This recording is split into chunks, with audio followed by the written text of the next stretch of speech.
This is the OverReaction podcast. Hey, Jeremy. How's it going, my friend? Mostly good. I mean, we can give a blow by blow and tell you the good and the bad, but mostly good. I come out on the good side of the equation. Yeah. Hang on. Remind me where you're located. I'm in the Dallas-Fort Worth area, little town of Keller, west of the airport. Yeah, that's right. Okay. So are you getting any of the kind of polar vortex that's pushing down, or is it kind of it's chilly here, but I mean, it's the 9th of December. It's supposed to be chilly. I think we've had 2 freezing days since the year. Oh. Like since it started getting cold. It's not abnormal. The rest of the world's frozen, not here. Yeah, the West we're not. Like we're actually going to be in the mid 50s all the way until 3 days before Christmas, which for up here near Park City, man, that is nutty. Wow, that's crazy. Park City, Utah. Yeah, just right next to it. But I'm not a skier, so I'm not really crying about the lack of snow yet. A good hiking up there, though, and I suppose you could ride that bike of yours around too.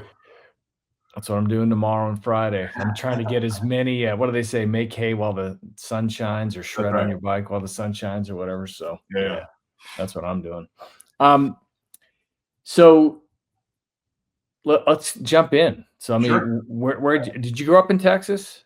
Man, my dad and I were both in the service. So dad was a career soldier in the Army. And so when I graduated high school, I had lived in Germany longer than anywhere in the United States, which is kind of weird, right? So do you sprechen, or were you on the base? I should sprechen, shouldn't I? I was around long enough. I studied it enough.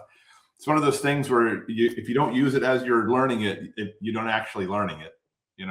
Knowledge, not a skill. Yeah, it's funny. I spent 6 months in Israel back in college and studied there and spoke some Hebrew, et cetera. And so some guy at this big conference I was at in Chicago, which is just the worst show in the world right after Thanksgiving. Arsene is just horrible. But guy found out I was from Israel, man. He was right into, you speak Ivrit, and he's like, I'm like, whoa. I kind of understood what you said, but this Hebrew's gone, brother. Like it's been 30 years. Like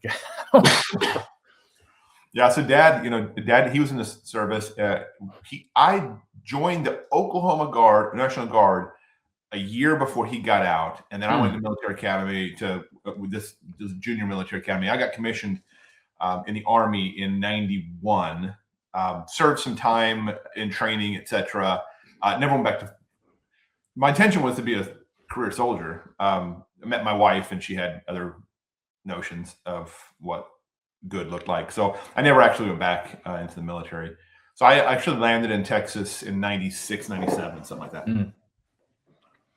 And then how'd you get into tech, though? I mean, you've been in tech a long time. I've been in tech a long time. I have. My wife and I, we met. This is the origin story. We met working retail sales for one of Tandy, like Radio Shack. They had they used to have a brand way back long time ago called Duff's. It ended up being kind of like a Best Buy, small Best Buy.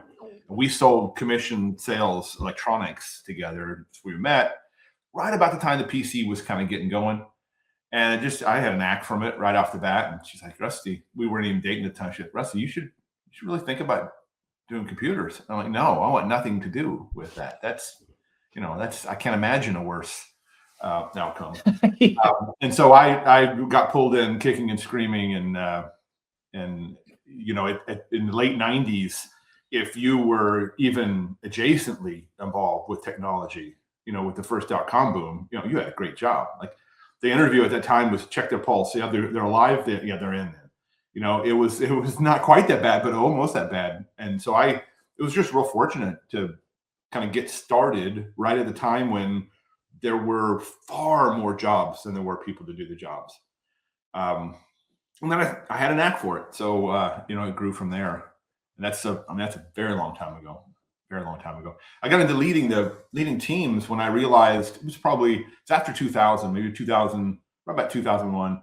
I had done some leading of small like technical teams, but I realized that in a room full of engineers, I was above average and never the best in the room. But if I looked at all the leaders who came up in the technical ranks, it's like all of them were just out of place. It felt like they were all kind of faking it. And I had an opportunity to move into a more people leader role, organizational leader role. And I had a better knack for that than I did. I figure if I continue my career, I could be an above average engineer, or I could potentially be an exceptional leader. There was an option. Yeah. And so that's kind of how that demarcation point. Was that at McAfee? No, that was at ST Micro. That was ST Micro. I went to ST Micro. I was working for Sprint. They had a little a group called Paranet, and we were field engineers. And my last gig at Paranet was to set up this web environment at ST Micro. Set it up. It's like a kind of funny story. I set it up, got it all load tested and everything kind of quickly before my contract had expired. And so my host at the time, he's like, well, Rusty, I got you here. So why don't you help me find a lead, a team lead for this technical team that I've got. They were doing a migration. You remember Novell? They were doing a Novell to Windows migration. And I had, at that point in my career, I had done a bunch of them. He's like, Rusty, just, you got some time, interview some people, find me somebody to lead this team. And during that interview, so I took my time and I talked to a whole bunch of people, but during that time, Paranet Sprint had 2 layoffs. If you weren't billing, you weren't employed. That's full stop. So as soon as my contract at ST ended, I was done. So I get toward, probably the second week, third week, I call Carl with the guy's name. Carl, I got your guy. And I proceeded to tell him how this guy that I found, is primarily technical, but he led some teams. He's done a bunch of Novell to Windows migrations, just kind of pumped it up. He's like, great, send me his resume. So I sent my resume to him. And it was, Jeremy, it wasn't, 15 seconds, 30 seconds before he called me back. Back in the days where we used desk phones. He called me back. He said, are you serious? Like, yeah, I'm serious. I think it's time. So I hired myself on my first awesome. lead job. You're your own grandpa. That's awesome. I'm my own grandpa. That's right. That's great, man. That was like I said, that was about 2000. It was 2000, I think. Yeah. And then, McAfee, and then but Signify. Let's walk through it. Like, how did you? I'll do that. Yeah. How'd you get to where you are now? Let's that's a couple gigs between there and here, right? So ST was a great job. Loved ST. ST was a company. It was a combination of of an Italian and French company based in Switzerland, and I was responsible for region America, so North and South America, for what they call office automation, which essentially the tools that the office worker needs to do their job: logging in, file services, email, print services. Laptops, desktops, that kind of stuff. We had 42 sites across North and South America, and my team was responsible for the OA kit. And I did that for a while and loved it. It was truly a great job. It was my first management gig. My boss was this French guy who I ended up hitting off with real well. And he offered me the OA job in region Europe, which was where we had like 4,200 employees in region Americas. There were 60,000 employees in Europe. I'm like, perfect. But it required me to move to Europe right about the time my daughter was graduating from high school, going to college, going to ministry school. Actually, my son was just getting ready to go into high school. It was just not the right time for me to be, a 10-hour flight from my daughter. So I passed. I'm like, I told Jean-Pierre, I'm like, I hate to do this, but I can't accept it. And if I can't accept it, and it's the perfect promotion, if I want my career to advance, I probably need to start looking somewhere else. And I took a job with Cox Communications in Baton Rouge. The job didn't last long; only lasted 2 years. 2008, and the economy of 2008 caused them to make some pretty dramatic cuts. And there were 3 people who were doing the gig that I was doing. 2 of them have been there like 18 and 20 years, and I had been there 1 year and 8 months. So I drew the short straw. Thankfully, they took care of me and allowed me, some time to find my next gig, and that's when I found the gig at McAfee. I actually took a contract at the time. I was really into IT service management, ITIL. I was working on my certifications at the time, so I just took a contract, got the gig with Verizon, writing service management policies and things of that nature. And while I was on that role, one of the directors there, Mike Breeze, a good friend at McAfee, He's Rusty, I need to hire a manager for my data center. And 2 people that I told that to in a row said, have you talked to Rusty yet? And so he said, I guess I should talk to Rusty. And that's when we met. And he hired me for the gig there at McAfee. And I ended up being a senior manager and getting promoted to director reasonably fast. And then worked there about the time of the Intel merger until a common theme. The job reaches a point where it looks like my career aspirations at the time was to be a CIO at a public company. It gets to a point where this isn't helping that. And as much as I like it here, if I still want to do that, I need to move on. And so I moved on from there. And that would have been, I lose track of the years, but I'm going to say 2011, 2012. Went over to Citigroup for a couple minutes. I wasn't at Citigroup for a year when Dave Wagner, he's currently the CEO at Everbridge. He was a president of Intrust. He called, he didn't call, recruiter called on his behalf. I ended up taking a vice president job on his team there at Intrust. Fantastic man. Dave Wagner, one of the true gentlemen of the corporate America for real. Just a great guy, great mentor. And I worked that job for a number of years, again, until a CIO was hired. That CIO's name wasn't Rusty. I felt boxed. Enerdeep Parhar, great guy, still there at Intrust. But it was like, you come to those hard decision points in your career and you're like, is that really my goal? Or is being comfortable and putting a nice little money in the bank and being safe, is that more important? And most of the stops along the way, that was my goal. It had been my goal since the first day there at ST Micro. So I left there. I did a job with a startup for a little while. That job ended up ending after a new CEO came in, and so I took the job at Signify. Great job at Signify. Took a VP role that ended up becoming the CIO role of a public company that I talked about. We went public about maybe 2 years after I got there. I was promoted to CIO shortly thereafter. So super good run. Then of course CVS bought Signify. My run at Signify ended.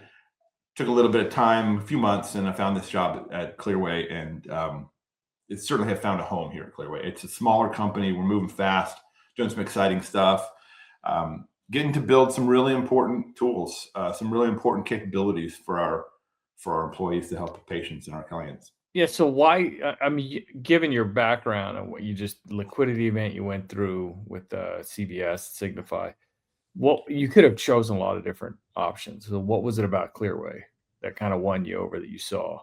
Yeah, it was pretty even odds whether I was going to take another gig or not. I had I took this job in March, and so probably late January, early February, my wife and I had some serious talks about maybe it's just time, because my passion is leadership, has been leadership. Nothing lights my fire like taking, especially early and mid-career kind of leaders and helping them, through the spots where they think they've got to compromise, or they think they can't do it and, do it with integrity. They can't be the leader they want to be. They feel like they're becoming the leader they don't want to be. That's my passion. So late January 23, it was a good chance I was just going to give it a shot, right? But we talked through them like, I haven't done anything to get ready. Like I've been working Signify, and now, I got a couple months of it, but I'm not ready for that yet. So let's take one more gig. And while I'm at that gig, let me get ready for the next thing. And so Clearway was, I truly, something I focus on most of my life is just don't be prideful. Humility is such a game changer, such a force multiplier. But besides that, it's the kind of guy that I want to be. But I know that every stop along the way, and maybe you can relate to this, Jeremy. I suspect some of the people who maybe listen or watching this can relate to it. You get a new gig and you're in there and you're like, why are we doing that? That doesn't make any sense at all. If I was in charge, we wouldn't do it that way, right? And along the way, you have these things where you're like, if I was running the show, we wouldn't do that. Under my watch, we're not going to do that. And this at Clearway, we're a wholly owned subsidiary of Boston Medical Center Health System. And the challenge was build an organic capability, technology capability. everything. Clearway had nothing that wasn't the hospital, the health system, when I got here. And so all the bits had to be built up. And so that promise of if I was in charge, we wouldn't do it that way. Like this was the chance to do that. And yeah, it's smaller than Signify, certainly smaller than a lot of the other gigs that I did. But it's an important mission. The people are great.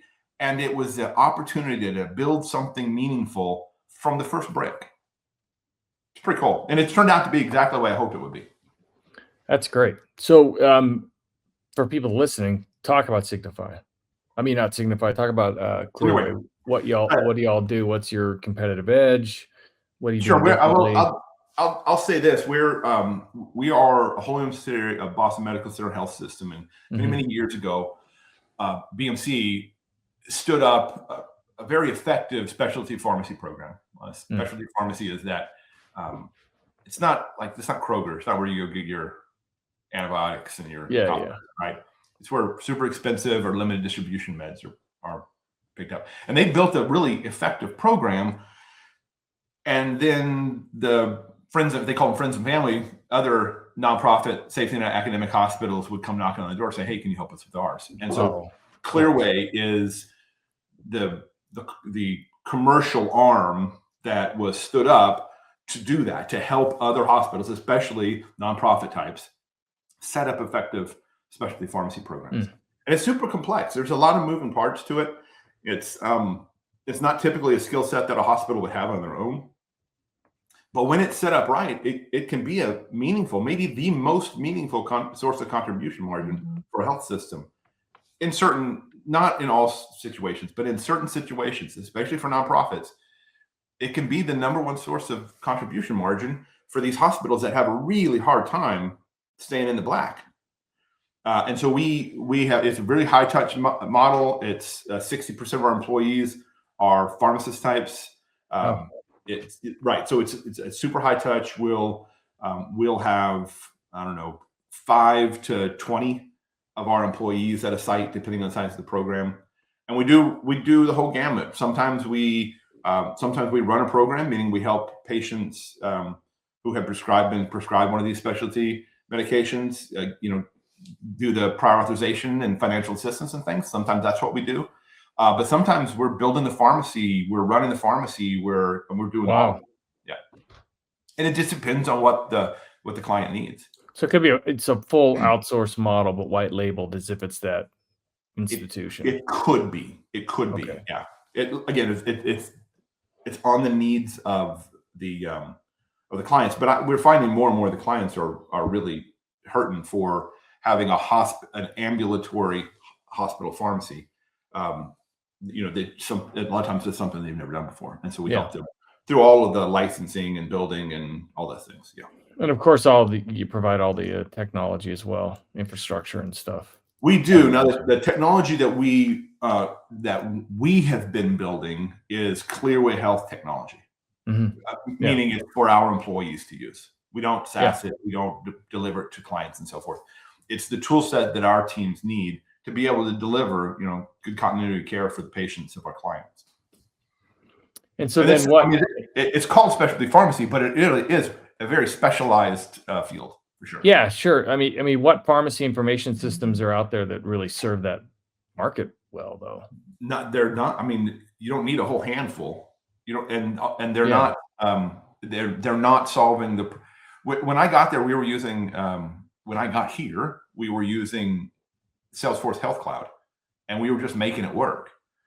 And when you just take a tool that kind of works, and you end up changing operational mechanics to fit the tool, which is absurd. It's completely backwards, right?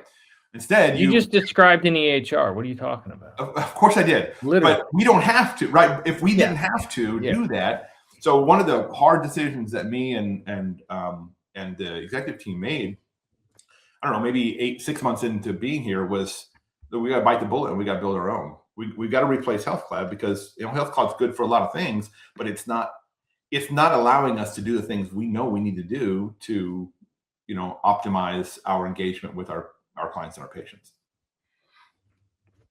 Gotcha. So we built it, and Jeremy, let me tell you how we built this thing. We built it from nothing. We built it from no lines of code. We hired a contract group with nearshore labor, with nearshore contractors. We made a good selection. That doesn't always happen, but we selected a good vendor. There was a lady on the pharmacy operations team who had been around. I mean, she's PharmD. She'd been around pharmacy for her entire adult life. She'd done all the roles at BMC and at Clearway, and she agreed to be our product lead, our product manager. She'd never been in technology a day in her life, and she is killing it, absolutely killing it. So she comes in, and we had a tight team. We kept this tight because the objective, the MVP, was build something that can replace Health Cloud. I mean, that was the MVP. But the notion of an MVP, that word M, that minimum, causes people to get kind of itchy when they think, why are we building a minimum tool? That doesn't make any sense.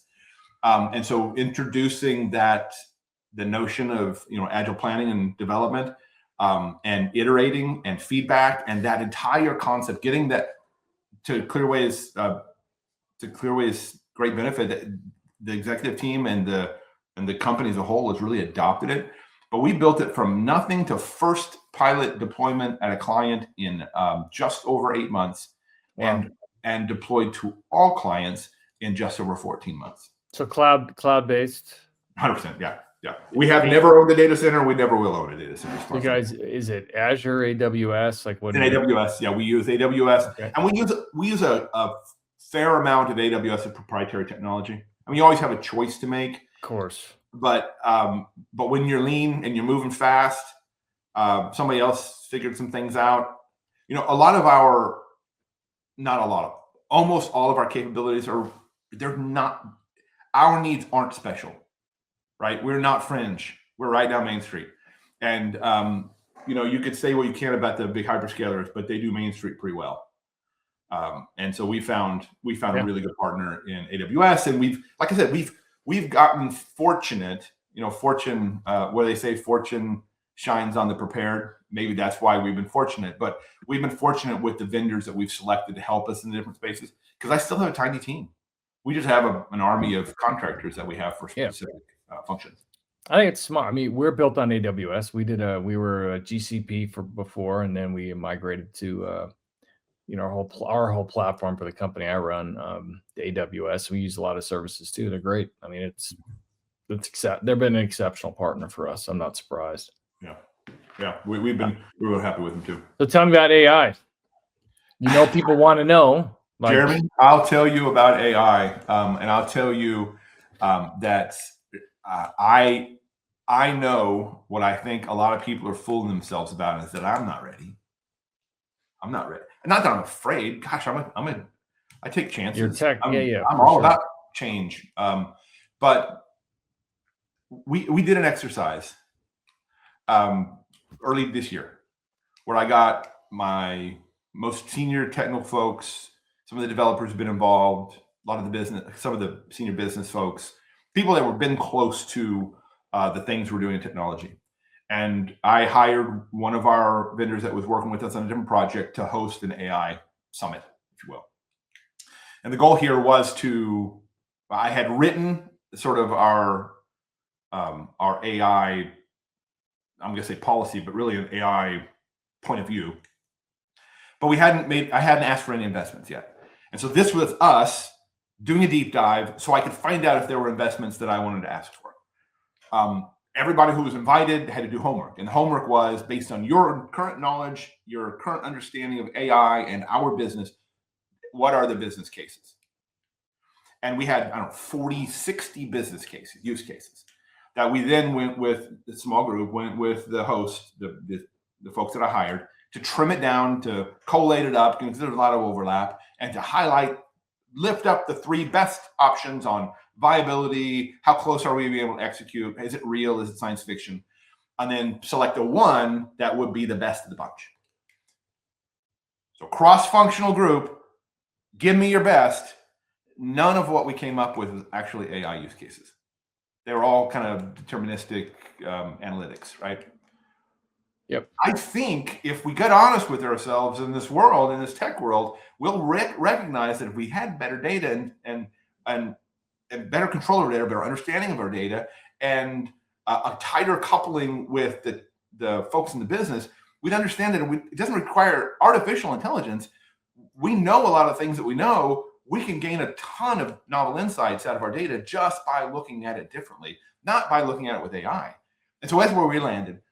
At the end of the summit, it was only a couple-day summit. We ended up with one use case that we may invest in at some point in the future, but it's more of a help the employees do things faster, better than it was about really pressing the envelope on AI. 100%. Yeah, I mean, it's. I came back from RSNA.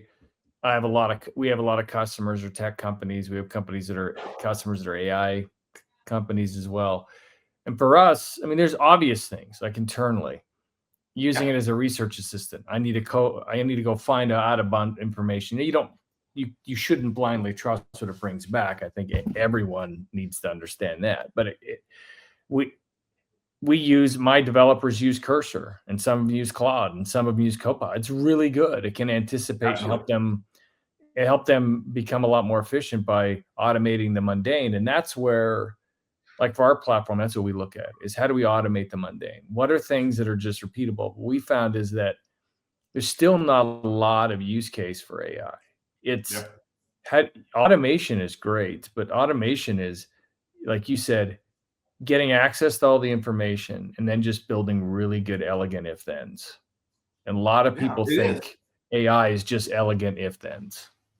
And when in my answer, there's a ton of individual use of AI capabilities. But when I think of the Clearway AI corporate strategy, it's not, it's not a conversational support bot. It's not. I'm preparing a quarterly performance review. Show me the last 6 quarterly performance reviews, and the insights that we shared with the client and those performance reviews. Those are fantastic use cases, but those are not really the industry-moving, game-changing, company-defining AI use cases that the world is spending hundreds of billions of dollars to deliver, right? Yeah, we could definitely go down the path of company X takes out billions to give to company Y, who gives to company C, who that money keeps going through, and I know that happens in industries, but it does seem within this AI hype, and there's undeniably it's AI hype. When you look at whether it's MIT or anyone coming out, and it's anywhere from 85 to 95% of all AI projects fail. Yeah. I mean, and I guess you got to have it right. You got to have the overinvestment in fiber, and then the applications come along later, and then they can really take advantage of it. So maybe it's just that we can't help ourselves. We have to overinvest. It accelerates growth. There's a lot of creative destruction, but let's not ignore the destruction that actually does happen, because it is. Yeah, it could be pretty significant. Yeah, Jeremy. One of the things I'm head scratched about a lot is people. Again, dangerous generalization, broad stroke here. But know when you're in the group that's in a position that can do that overinvestment to fuel future growth, and know when you're in a place with your company where you can't. Like you've got a market opportunity with a short window, and you either take advantage of it or someone else will. Then focus on that. Don't try to get cute on doing things that have never done before with the technology that's novel. Is it important? Undeniably important. Don't see me as an AI hater or a non-believer. Absolutely. But it's not a game that hungry little, the hungry companies who with our mission is not to be an AI company. It's to deliver a specific set of services to a specific set of clientele that make the lives of patients better. And if we lose focus on that because the AI is so shiny, we'll fail at AI and we'll fail at our patients. And that's not well, and think too that it's you proclaim, like, nobody cares how the sausage is made. Like, I don't care. I don't care what your database is. I don't care what your software. your programming language. Why would I care? If I'm a customer, why in the world would I care? Yeah. You don't. You shouldn't care. Then why is that what marketing always talks about in sales? Yeah, why are they talking about how the sausage is made rather than let me describe how it tastes and what it's going to do for you, right? And that's where the focus for companies needs to be. Just talk about Clayton Christensen would say, we talk about the job to be done. Talk about the problem you're solving. I don't care how you're doing it, especially not the guts in your engine. I just know that I'm getting my car started up. It's an 8-cylinder. It's a 5.3 Ram Hemi, and awesome. Leave me alone, right? I don't. All you know for sure is that you go stop at the gas station today if you've got an engine like that. That's all you know for sure. Yes, 100%, right? 100%. So, yeah, and it's the same thing. So one thing I was at RSNA and all these booths, and there's hundreds of people. Some of the booths have even small ones like 20 by 20. They got probably 20 people there, and then the giant booths have 500 or 800 people. What I found so funny is, as I started observing, I brought this up to somebody at the end. I said, I find it ironic and almost hypocritical that the head count of the AI companies is the same as the traditional software firms. Yeah. Like that is, shouldn't they be the most efficient? Shouldn't they have, hey, we can support X number of customers and we have a much smaller head count because we literally eat our own dog food. We have AI everywhere. We're so hyper efficient at everything. That's what I find so interesting. And then when you start looking at it, like I said, I don't think you have as much AI as you think you have. It's like back to Princess Bride. You keep using that word. I don't think you know that that word means what you think it means. Inconceivable, right? So it's like, We did. I remember back when I told you back at the very, very, very beginning, I was a field engineer at Sprint Paranet, and we did this. A team I was working with did this sales event. We were the technical support for a sales event. This is what the sales event was. Invite 40 Dallas-Fort Worth area CIOs to Four Seasons Country Club or Four Seasons Resort and Golf Course. Have a kickoff in the morning, get them to answer some questions about their estate and about the maturity of different elements.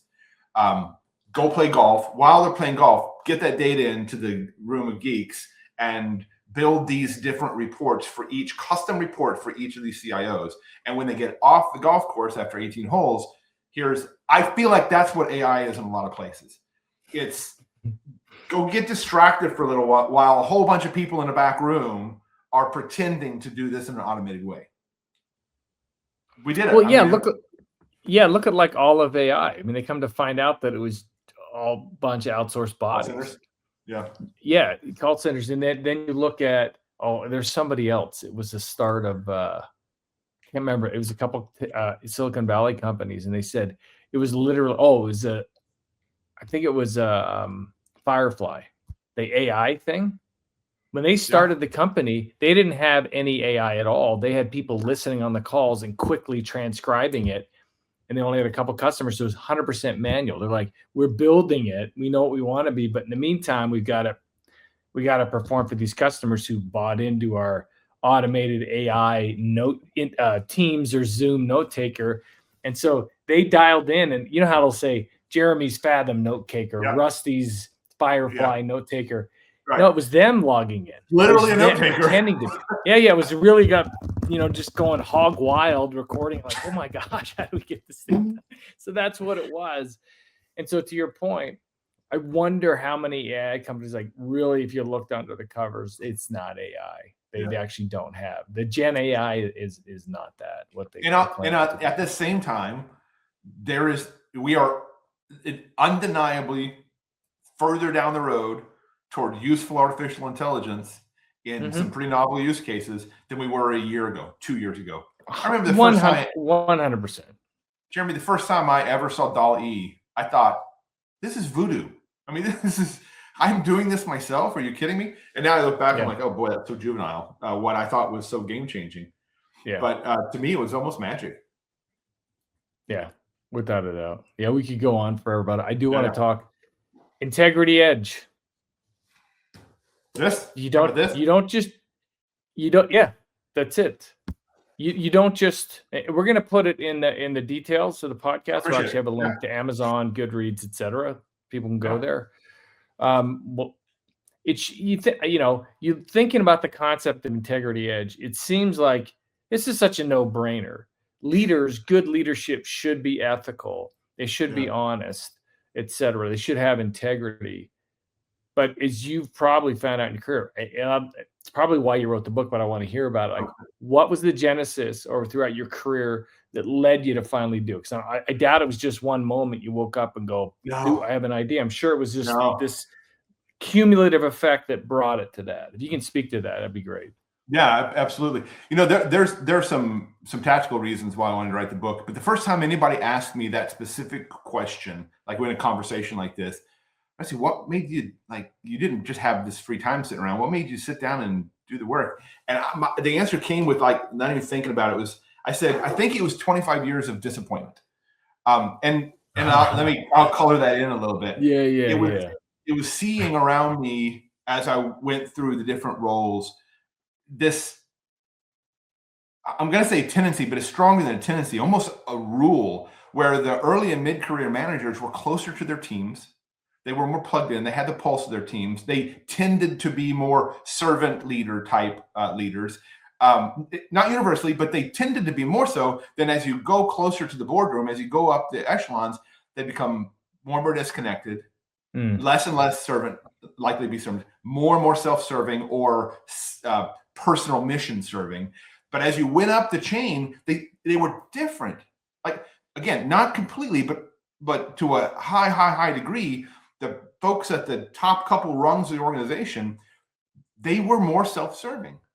And it was frustrating because I was convinced, and I hadn't proven it early in my career, and I'm going to argue that I have proven it since, that it doesn't have to be that way. That you can be a successful leader of people and not have to compromise your character, your integrity, your personal values to do it.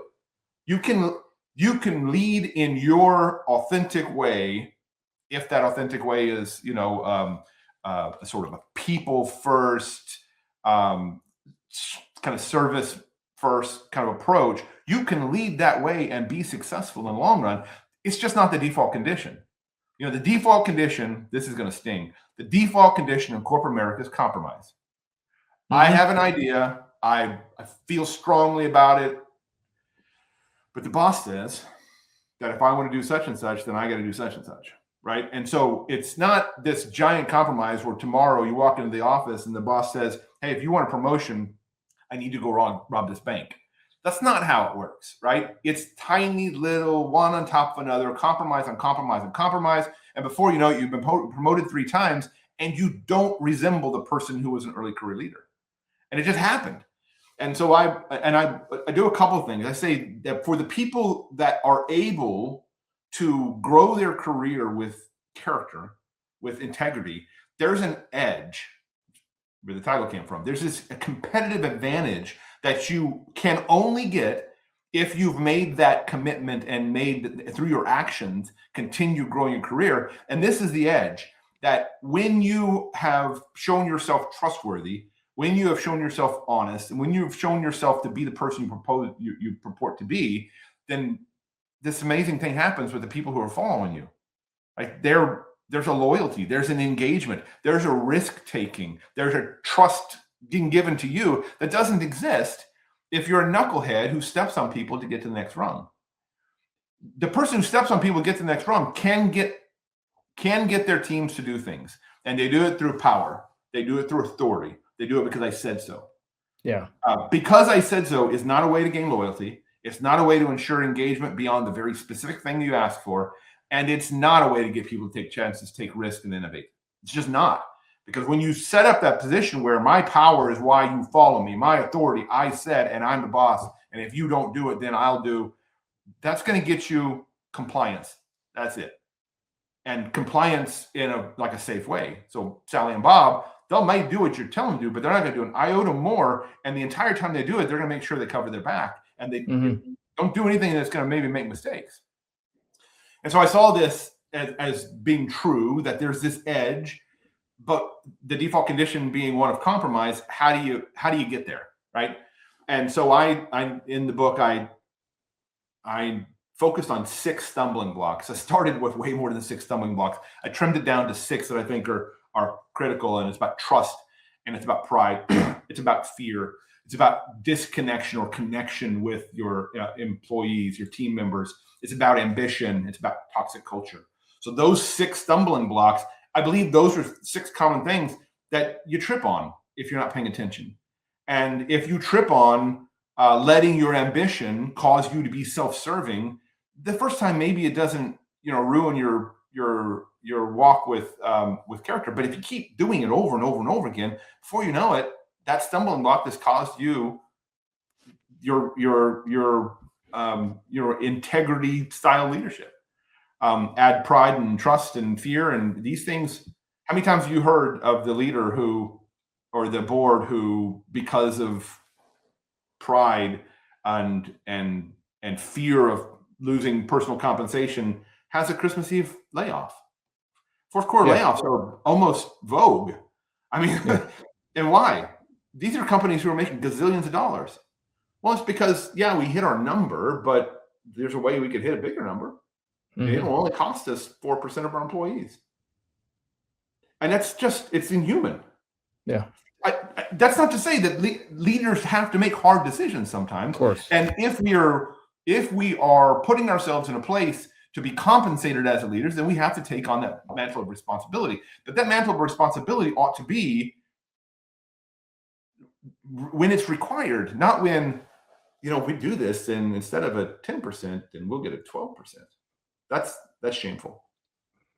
Well, how do you stay connected, right? Like, how do you keep your hands dirty? So I was raised up in, I can share a story that might be applicable to your book. Sure.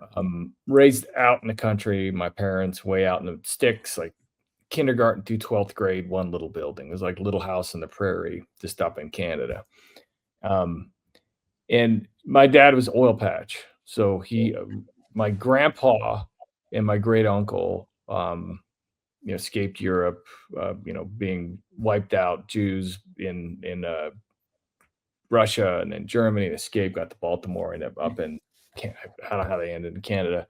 And they left school, didn't finish high school, drive an ice truck, and then they started oil was discovered in Alberta, and then they had a trucking company. So my dad ended up taking it over, and something that he did is he was a truck driver as well, is that he would spend time out in the field, and he made his CFO spend time out in the field. And it's like, you need to be out there chewing dirt and getting cussed out, et cetera, 2 weeks a year. You're going to go out and be in the oil patch, which is, for a white collar person, I mean, that's a wake up call. And so I remember working there, and my dad, when I was 12 years old, he's like, you're going to sweep the shop, and then you're going to go work in the welding shop, and then you're going to go work trailer mechanic, and you're going to go out in the pipe yard. And his whole thing was, you have to keep your hands dirty. You can't. I think part of the humility is, if you're out there chewing the dirt of the low levels employee every once in a while, I think you'll probably maintain your integrity a little bit longer, because you don't live in an ivory tower. Like it's like the restaurant owner who will be there and will wait tables and help clean up, et cetera. I mean, you could lose your, integrity is like one of those things where it's almost like, how do you go bankrupt really slowly and then all of a sudden at once? Like, how do you lose your integrity and honesty? It's little compromise, and then all of a sudden you turn around and you're so far gone from your principles that it's over at that point. Yeah, Jeremy, it's that's one of the stumbling blocks is disconnect, right? It's this notion that the further away you get in the org chart, the more likely it's going to be that you lose the connection with the team that you are supposed to be serving. Well, if you buy into the idea that the leader's responsibility is to make the team bigger, stronger, faster, remove encumbrances, make them more effective. How do you make them more effective? You don't know what they're stumbling on. If you don't know what the blocker is, how do you remove the blocker? And the further you get away from it, the more likely it is to be disconnected. And so while I deal with this topic quite a bit in the book, it really is in being intentional. Mm-hmm. Right? Because your job has got plenty. Like, as the CIO, there's plenty of work to keep you busy that doesn't include reaching back out and making sure you understand what the team's running into. But there's some practical things you can do. I'll just a couple off the top of my head. The opposite of disconnect is connect. So, connect with the folks, literally connect with the folks. One of the things that I did when I've been at bigger companies where I knew that I was losing track of, you got hundreds of people in your team. I as the CIO, I got a roster of my employees, some of who I wasn't involved in interviewing them. They've been on my all hands, but I see them as a tiny little box on my screen as I'm talking to them, right? So you get the roster, all the names, all of their roles, and when they started, and you pull up Slack or Teams, whatever your thing is, and you start with the first one, you send them a Slack. Jeremy, this is Rusty. How you doing? And I can guarantee you get a response, and I'm going to guarantee you that you surprise them. But you quickly allay that fear. Hey, I don't really have a purpose here other than we've never spoken, or we haven't spoken in weeks, or we haven't spoken in months. And it occurs to me, I don't know what's going on in your world. What's going on? What do you like? What do you not like? Just it doesn't have to be this grand conversation. That connection point, maybe not the first time you do it, but in the times that you do it, you'll start establishing a personality, a reputation for being the kind of guy that you can talk to. And if you're the kind of person you can talk to, and you do these things to try to make your folks get past the fear of, oh, that's the CIO, you'll always be the CIO, but you've got to find a way to get people comfortable enough to talk to the CIO about things that are important. You got to build the trust. It's all these things. But if you've done all those things, then you've got to give a path and a vehicle for that conversation. And so that's one thing I do. And when you get to the bottom of the list, get you a new updated list, because new people have hired and fired and quit and started at the top again. That's one of the things I do. One of the things I do that I've been doing for the last several companies, especially if you're remote, a daily stand-up. Not a daily stand-up in the traditional dev sense, but rather an obligation for each employee on the team on one Slack channel to tell me the stand-up things. What did you do? What did you accomplish yesterday? What are you working on today? And here's the key, what are your blockers? And then as the leader, make time to go look at that list, that daily stand-up. Don't obligate Jeremy to do it every single day and then not look at it. There's nothing more disrespectful than busy work. So, but if it's there and you see a blocker, Jeremy, if you see a blocker, you stop whatever you're doing and you engage on that blocker right away, right now. How can I help? Yeah. Not to tear them down, not to make them feel a way about the blocker, but because there's a blocker and I might be able to help you, I'm going to help you. Right? You again get a reputation for, if I see that there's a blocker, I'm going to stop my day and help with the blocker. These are just two examples. There's lots of other things we can do. Recognitions, Jeremy, recognitions is a key part of staying connected to the team members. It's also key on eliminating pride in your career and building trust. But having a recognition program that doesn't wait for the quarterly all hands meetings, but rather is right now, when I heard about it, I reach out to Jeremy, thank him for what he's doing, get him to give me a little bit of insight on what led him to do that. That's how you stay connected. Because in our field, I am not going to put myself in a position to pretend like the lead developer. I don't want that. The development team doesn't want that, and Clearway Health doesn't want that. But I don't have to actually do the coding to be in the weeds with the team. Here's one more. I'm going long, but that's why I had my book. No, it's great. Another thing, if you have a change, it's the enemy of availability in production, but it still has to be done.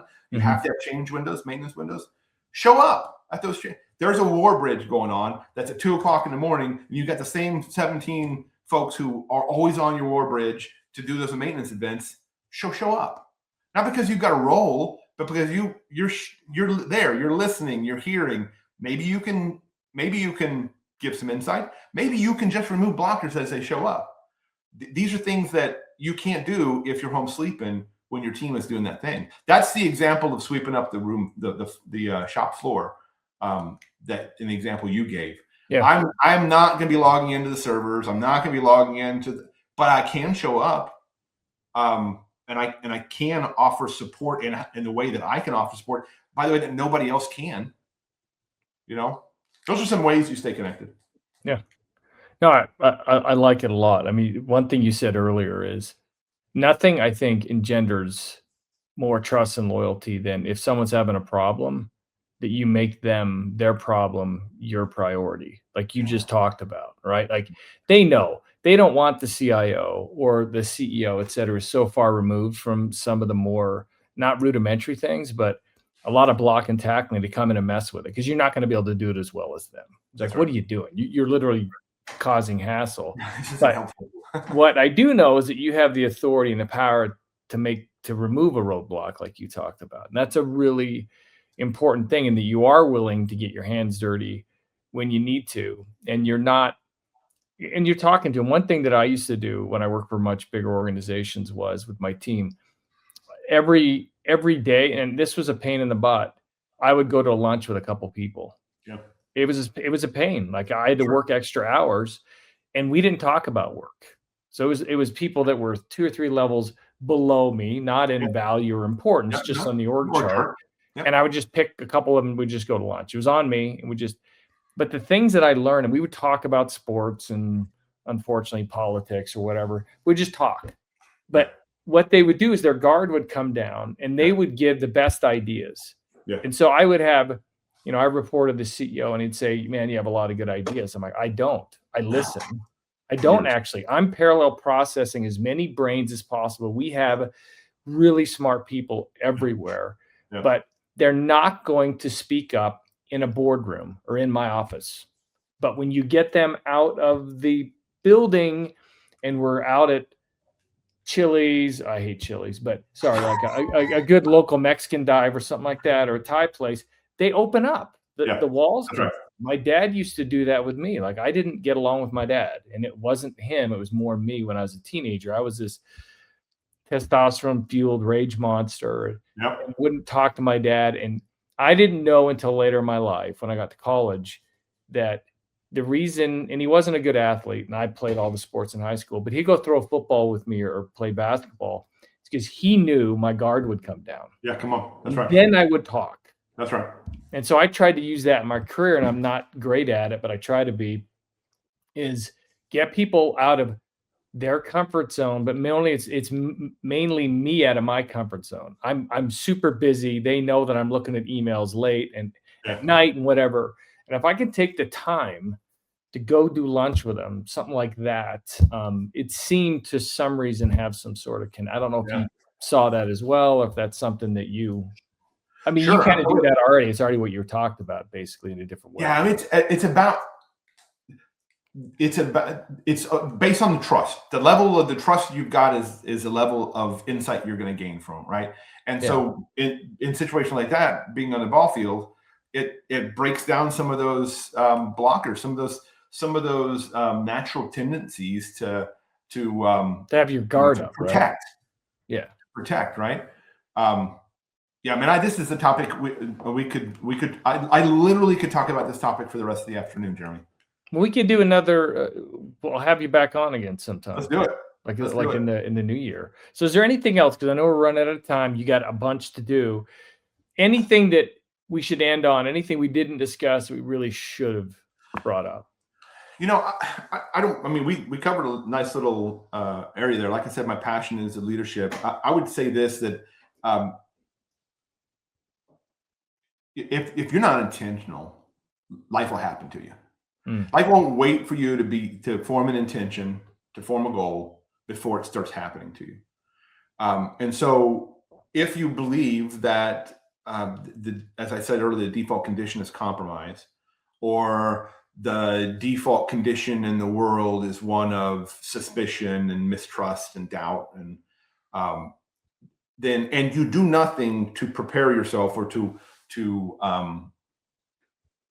be intentional, then you will be impacted by that default condition. But if you will, at the moment, at the beginning of the year is a great time to do this. Take this time, and it takes time. There are no easy buttons. There are no shortcuts. It takes time of being with you, just being with you, to understand what is it. Answer this question, in 10 years I want, and I'm not I want for my job, I want for my family, I want for my life, I want for my health, but I want. It encompasses all of it. And give yourself time to think about it. Take inventory.